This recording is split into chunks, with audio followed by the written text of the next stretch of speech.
Hello traders, this tutorial is titled Trading Reversals. However, it is not about trading reversals as much as it is about confirming trend reversals. I will show you how to trade reversals in the practical charting session. The trend reversal confirmation method I will present applies to any time frame. However, it is best to use it on the 4-hour time frame and up because the lower time frames can give you false signals. I credit the author Frank Miller as the primary source of this presentation because I want to give credit where credit is due. This gentleman wrote a few books, all high quality and practical. Regardless, if you read the book, you will notice I do not adhere to his method 100% because every trader has a different style and understanding of the market. I've often said that trading is not a science as much as it is an art. As in the previous tutorials, I remind you of our contract. My part is to prepare and present the content in the best possible way. Your part is to ask questions and not take anything I say for granted. I hope you will find this tutorial beneficial and I look forward to your feedback. Let's begin. So how do we validate a trend reversal? In theory, it sounds simple, but if you already experienced a significant trend reversal, you know that when the reversal occurs, there is utter confusion and disagreement about the market's direction. To avoid confusion, we need clear criteria. These are the criteria. First, the price should be at a significant support or resistance level. In the context of Bitcoin, trading reversals to the upside is easy because we know the support levels.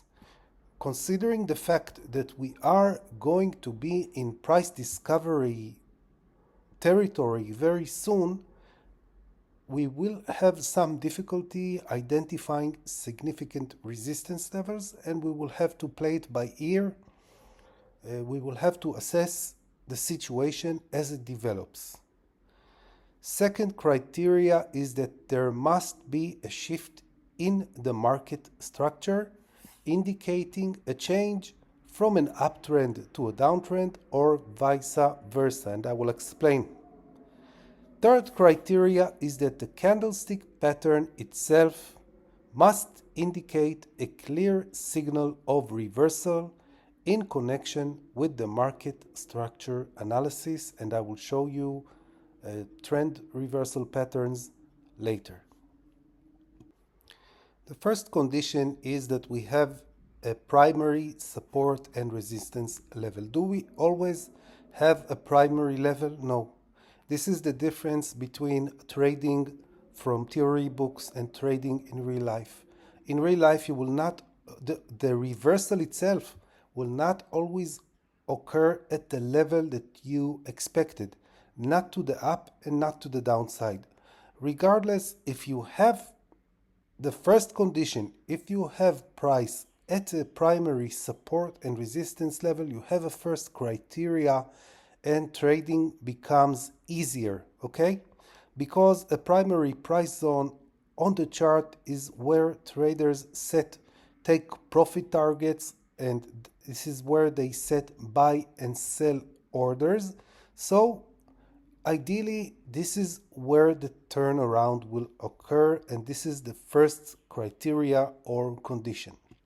Second condition or criteria is a change of character. I already explained change of character in the context of market structure in a previous tutorial.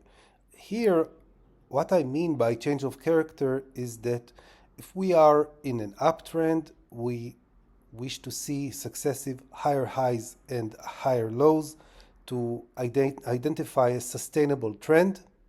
If we are in a downtrend, we wish to see successive lower highs and lower lows. Now, this is the advantage of trading the higher time frames. I mean the 4-hour time frame and up, but in particular the daily time frame, because on the daily time frame it's very clear. When you drill down to the 4-hour time frame, to the 1-hour time frame, the market structure is not as obvious and you are prone to make mistakes. Now, if the market, let's say that we are in an uptrend, if the market fails to maintain the structure, meaning it fails to make higher highs and higher lows, it's a signal because maybe we have a change in the trend. The third criteria is candlestick patterns. However, I will postpone the candlestick section. I just want to show you the theoretical application of these three market structure principles as it pertains to bullish and bearish reversals. Now, this is from bullish to bearish. First part is the trend, and everything here progresses very nicely. Price makes higher highs and higher lows, and everything is fine until it reaches a resistance level. At this resistance level, price is rejected, and it is making a higher low. Until now, everything is okay. We don't have any problem. First point that we begin to consider that maybe we have an issue is at point C. Why in point C? Because in point C, price fails to make a higher high and instead it makes a lower high. Now, we know that the trend is not progressing as smoothly as we would have liked, but we don't have any indication of a trend reversal yet. After price makes it to point C, if it continues to point D, in point D it is breaking below support and also it is making a lower low. In point D, we know that something isn't right because price failed to make higher highs. Not only that, it broke below a support level. However, in point D, there is very little we can do as traders. First point that we can do something is point E. Why? In point E, price tries to get above this support level, but it's a flip. It flips to resistance, and point E is another lower high. This is the first point that we can trade a trend reversal, not a very high confirmation trade, but it's a possible trade nonetheless. Now, Miller has a condition that point E, this lower high, the second lower high, has to be lower than point B, meaning that point B is bigger than point E. While he is correct, and if point B is bigger, higher than point E, it's a very high probability trade, the reality is that mostly point B and point E will be equal. Okay? Not only that, what we will see in point E usually is that price will send wicks to the upside to test this support turned into resistance, and these rejections will be a short opportunity for us, maybe not a high probability trade, but if you are aggressive, this is the first point you can enter short. Okay? And following that, price continues and breaks below point D, okay, and makes another lower low. The trend reversal confirmation, as far as I'm concerned, is once price gets below point D. Now we will switch to the second example. This is the opposite example, a bearish to bullish reversal, but the same principle applies. First, we have a trend. Price is making lower lows and lower highs until it reaches a support level. When price reaches a support level, this is the first point that we have an indication that the trend is changing. This is point A, okay? This is the low. From point A, price progresses to point B. In point B, price encounters resistance and it makes a lower high. In point B, we don't have any clear indication that the trend has changed. When will we have an indication of a trend change or an initial indication? When price will progress to point C and make a higher low. A higher low, this is the first higher low, and this is a sign that maybe the trend is shifting. However, we are still not sure at this stage. In point D, we have more confidence that the trend is shifting because we have a higher high. However, as in the previous example, this is not the best trade opportunity because after a higher high, we are expecting a higher low. The second higher low is significant. Why? Because this resistance level has turned into support. Okay? It is supporting price. And point E is the initial point in which we can take a long trade. As in the previous example, according to Miller, point E has to be higher than point B for a high probability trade, and he's 100% correct. However, the reality of trading is that very rarely will point E be higher than point B. Usually they will be equal. Not only that, we expect to see wicks to the downside. Wicks to the downside are an indication of the market maker building long positions, and we can possibly, of course, depending on your style, take the initial long position in point E. And as in the previous example, as far as I'm concerned, the trend confirmation is only when the price gets above point D. This is where the trend is confirmed. Okay? Now we get to the third criteria, candlestick patterns. In the context of this presentation, I will discuss only two candlestick patterns because they are common, easy to understand and to trade. These two patterns are the engulfing candle and the pin bar. Of course, there are many other candlestick patterns, but these two stand out because they appear repeatedly in the charts, and maybe in the future I will have a dedicated candlestick pattern, tutorial. Now let's go over to the engulfing candle. An engulfing candle, of course, an engulfing candle can appear on every time frame. However, the higher time frames present you with more high probability setups, but usually we trade or we enter trades from the lower time frame to the higher time frame.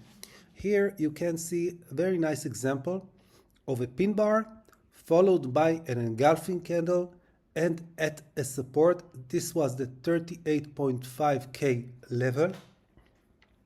And this presents you with a high probability trade setup because you expect to see this pattern when price is about to turn around.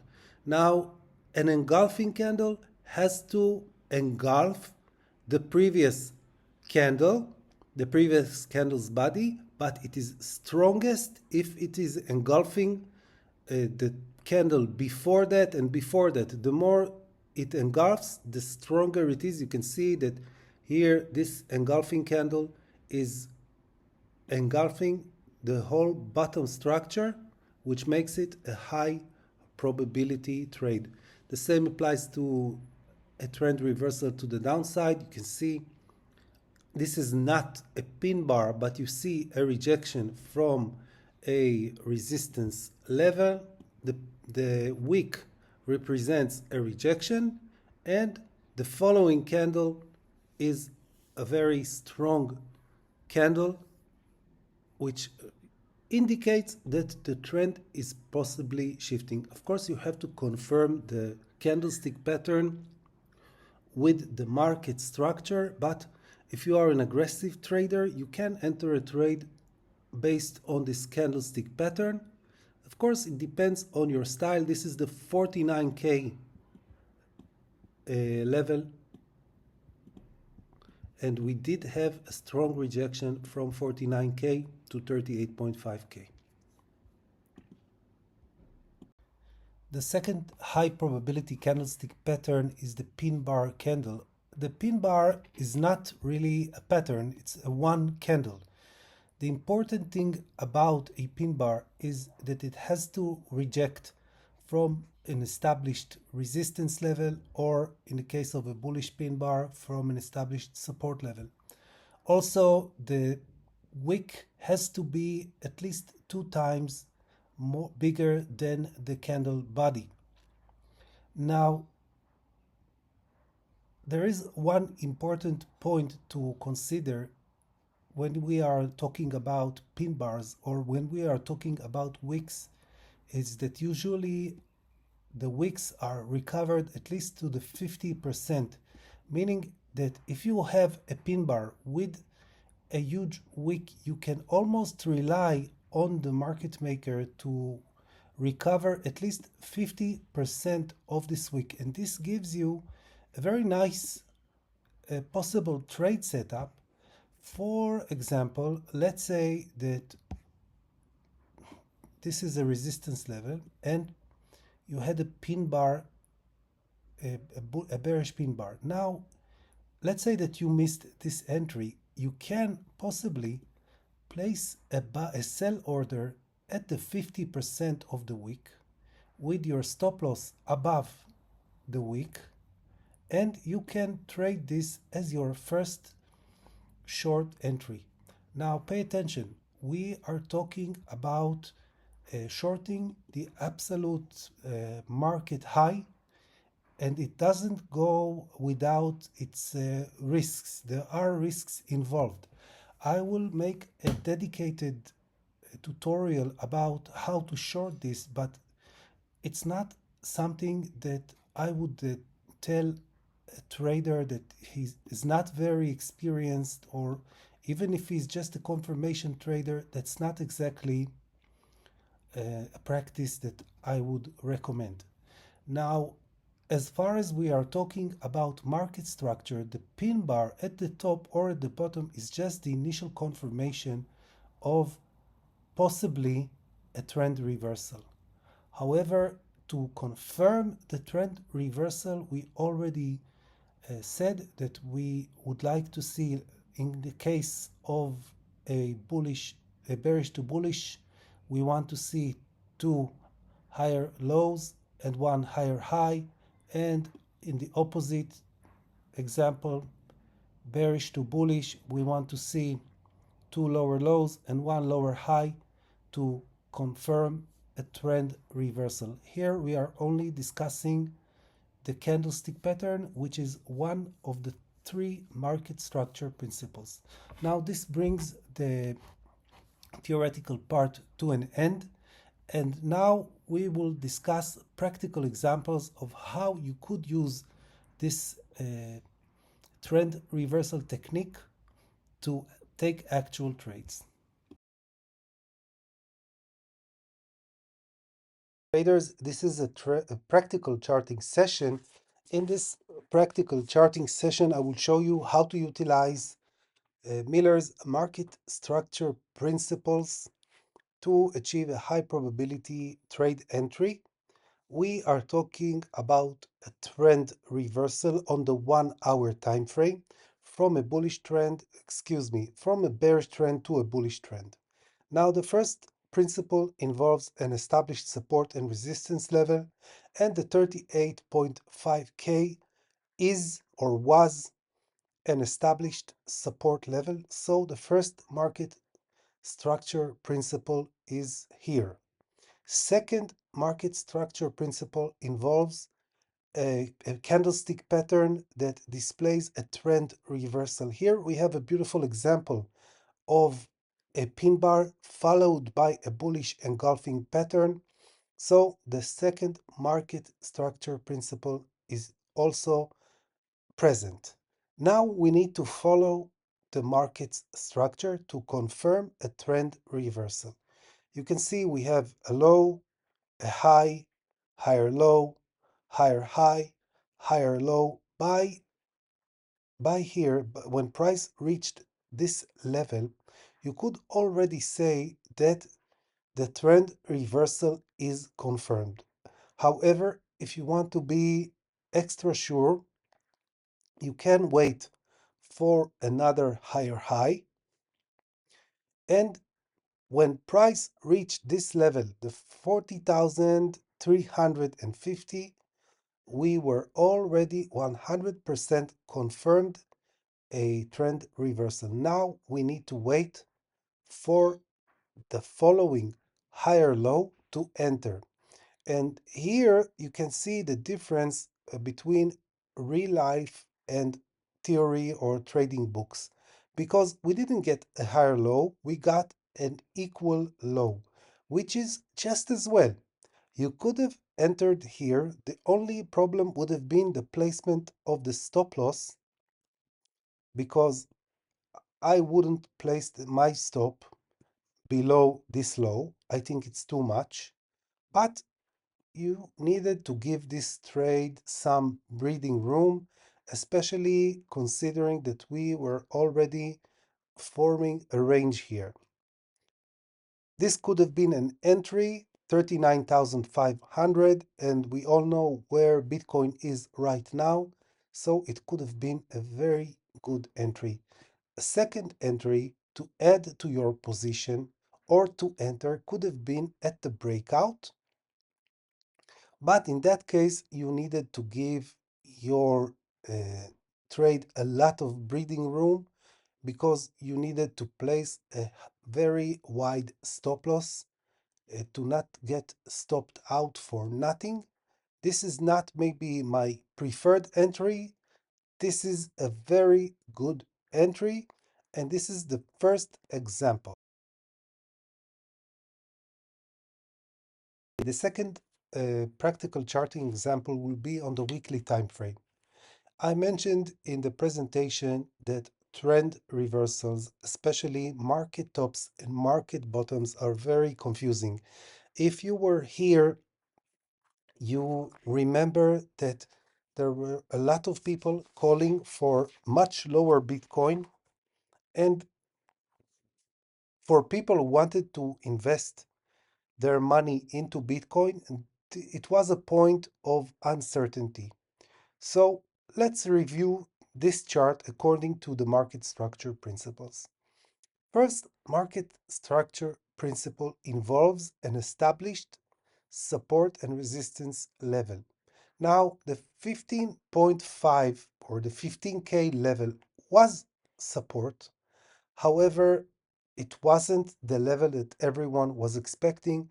At the time, everyone was expecting a 12K Bitcoin, a 10K Bitcoin, an 8K Bitcoin. So if price reached this level, you would have withheld judgment. We did have a nice double bottom pattern, but you couldn't say that this was the support level you were waiting for. Additionally, we did not get a candlestick reversal pattern. We did not get a pin bar, nor did we get a bullish engulfing pattern. What we got instead was doji candles. Doji candles could also indicate a reversal, because the doji has the meaning of a doji is uncertainty in the market. So the market spent a few weeks in uncertainty, not going up nor going down. Okay, So what now? Now we need to follow the market structure to get more clarity. Okay, so we had a low, a high, higher low, higher high, higher low.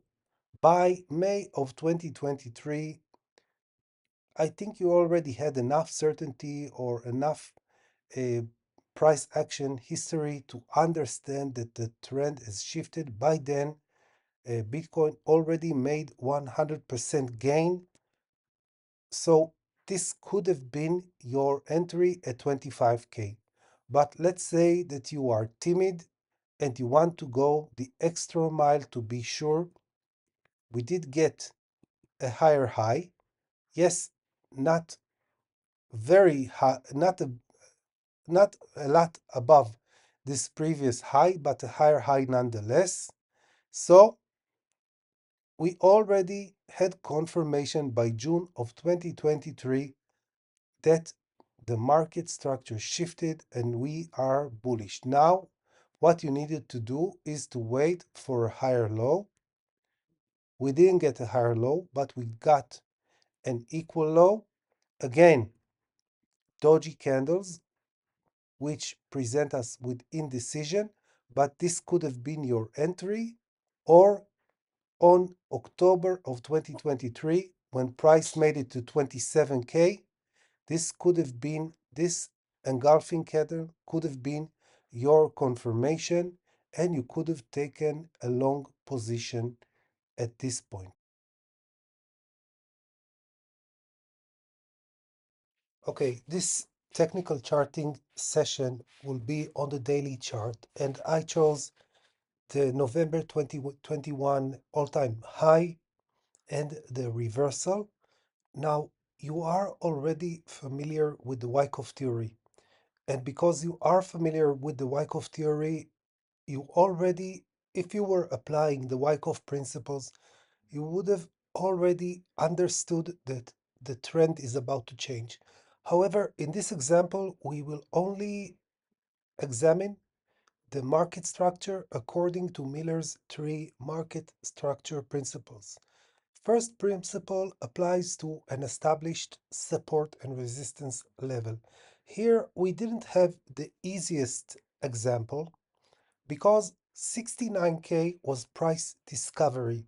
Now, wherever price makes an all-time high, usually there is a lot of euphoria in the market and people keep calling for higher.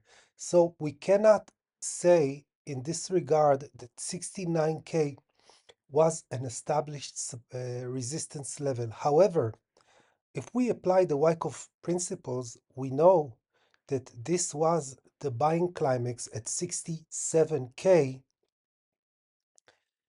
and this candlestick pattern, which also it's not an engulfing candle and it's not a pin bar, but it's a liquidation candle. You can see that it got above the 67K resistance level and it dropped down immediately in the same day, which is a sign of trend reversal. We also had a nice wick to the downside, all around liquidation event.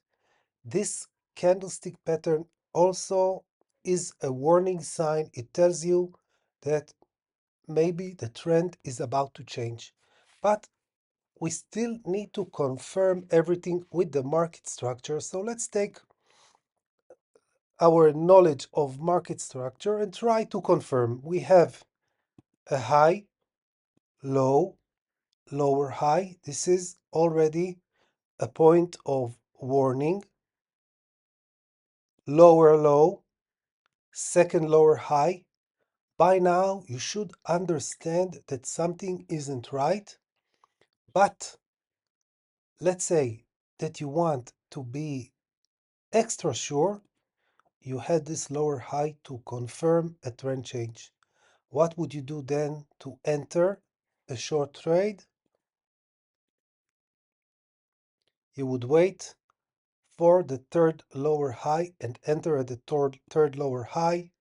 Your stop loss placement should have been above this lower high, And I think that 58 or almost 59K as a bull market entry was a prime position, a position that they could have held and made a lot of money. And this is the third example of using market structure principles to confirm a trend reversal.